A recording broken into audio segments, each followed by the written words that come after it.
बात दोस्ती निभाने की हो तो उसमें स्वार्थ नहीं देखा जाता। ये कहानी दोस्ती की एक अच्छा एग्जाम्पल बताती है। बस ये कहानी को एक बार जरूर सुने, फिर आप हमें कमेंट में बताना कि ये कहानी कैसी लगी। एक बार की बात है, दो दोस्त कहीं जा रहे थे। जंगल का रास्ता था और शाम हो आई थी। दोनों दोस्त जंगल में ही रात बिताने का फैसला करते हैं। टेंट लगाए, रात का भोजन किया।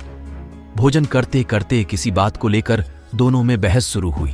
अब बहस इतनी बढ़ गई कि एक दोस्त को गुस्सा आ गया और उसने दूसरे को एक जोरदार थप्पड़ जड़ दिया। दूसरा दोस्त कुछ नहीं बोला, बस चुपचाप से उठा और मिट्टी में लिख दिया कि आज मेरे सबसे अच्छे दोस्त ने मुझे थप्पड़ मारी। पहले दोस्त को अब बुरा लगने लगा, लेकिन दोनों सो गए। फिर जब सुबह हुई तो दोनों ने नाश्ता किया और फिर अपनी मंजिल की ओर चल दिए। रास्ते में एक छोटी नदी आई जिसे पार करके उन्हें आगे जाना था।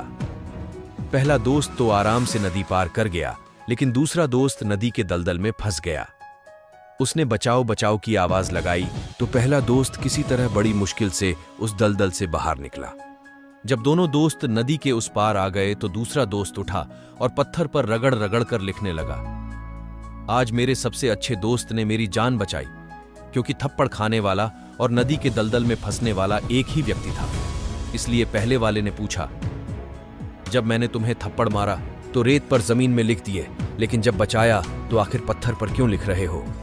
दूसरे दोस्त ने जवाब दिया, थप्पड़ी मारने वाली बात रेत पर लिखा, क्योंकि मैं चाहता हूं कि ऐसी हवा आए कि रेत पर लिखी बात की तरह मेरे मन से सारी नाराजगी मिट जाए, और दलदल से बचाने वाली बात को पत्थर पर लिख रहा हूं ताकि यह बात मेरे मन से कभी न मिटे कि मेरे दोस्त ने मेरी जान बचाई।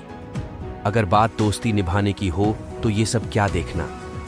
ये सुनकर पहला दोस्त भावुक हो गया और दूसरे को गले लगा लिया।